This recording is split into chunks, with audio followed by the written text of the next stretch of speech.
আসসালামু আলাইকুম। আশা করি আপনারা অনেক ভালো আছেন। আজকে একটা সমসাময়িক বিষয় নিয়ে আলোচনা করব। যদিও কথাটি অনেক পুরাতন এবং আমরা অনেকেই এটার বিষয়ে জানি। সেটা হচ্ছে হ্যাকিংয়ের বিষয়টা। আগে কিন্তু সহজেই হ্যাকাররা হ্যাকিং করতো বা বিভিন্নভাবে মোটিভেশন করতো জিনের বাদশা। এটাও এক ধরনের হ্যাকিং এই জিনের বাদশা বলে। তারপর আপনি লটারিতে এত টাকা পাইছেন, এত টাকা বিকাশ করেন, একটা ফর্ম পূরণ করতে হবে, এইভাবেই মানুষের কাছ থেকে টাকা নিত। কিন্তু এইটা মানুষ এই পলিসি বুঝে গেছে, আমরা বুঝে গেছি যে না এটা কিন্তু এখন তারা কি করছে, সরাসরি ওরা নাম্বার হ্যাক করতেছে। নাম্বার হ্যাক করে ওই নাম্বারে আত্মীয় স্বজনকে ফোন দিয়ে টাকা চাচ্ছে বিপদের কথা বলে। ধরেন একটা নাম্বার হ্যাক করে 10 জন কাকে একটা তারা মেসেজ পাঠাইলো। মেসেজ পাঠানোর পর অলরেডি 2-3 জন দিয়ে দেয়, জানতে জানতে 2-3 জন দিয়ে দেয়। ওদের টার্গেটও থাকে এরকম যে 10 জনের ভিতর 2 জন দিলেই আমার এনাফ, তারপর যা হবে হবে। তো এইটাও হয়েছে আমার এক আত্মীয়র সাথে।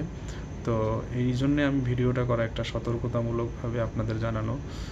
এখন বিষয়টা হচ্ছে যে অনেকে বিপদে পড়তে পারে, তো বিপদে পড়লে টাকা চাবে, তো আপনারাও দেবেন, বিষয়টা এরকমই। কিন্তু হ্যাকিংয়ের শিকার হচ্ছে কি না এই বিষয়টা সতর্ক হতে হবে।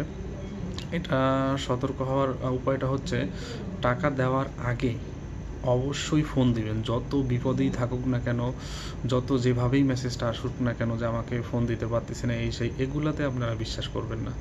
বলবেন যে আমি আপনার সাথে আগে কথা বলবো, তারপর আমি টাকা দিব, যত টাকাই চান আমি দিব, সমস্যা নাই, পারলে দিব না পারলে নাই, তবে আমি সরাসরি কথা বলবো বা গিয়ে দিব বা পরে দিচ্ছি।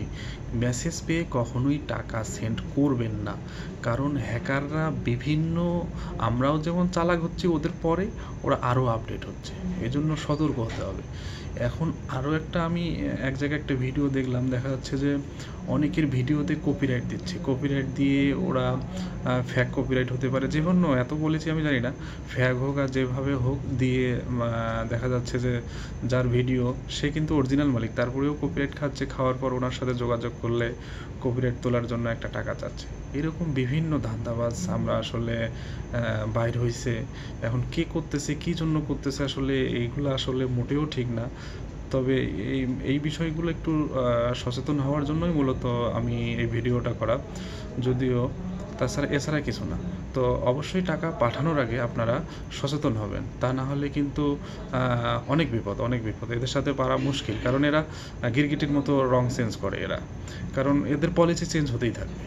আর এরা এইভাবে 10 জন কাকে টার্গেট করলে 2 জন দিয়ে দিবে, 30-60 হাজার টাকা তাদের হয়ে গেল, এরকম একটা ইস্যু। তো অবশ্যই টাকা পাঠানোর আগে আপনারা সচেতন হবেন এবং কথা বলে, না হলে বাসায় গিয়ে যেভাবে হোক ইনশিওর হয়ে তারপর টাকা পাঠাবেন।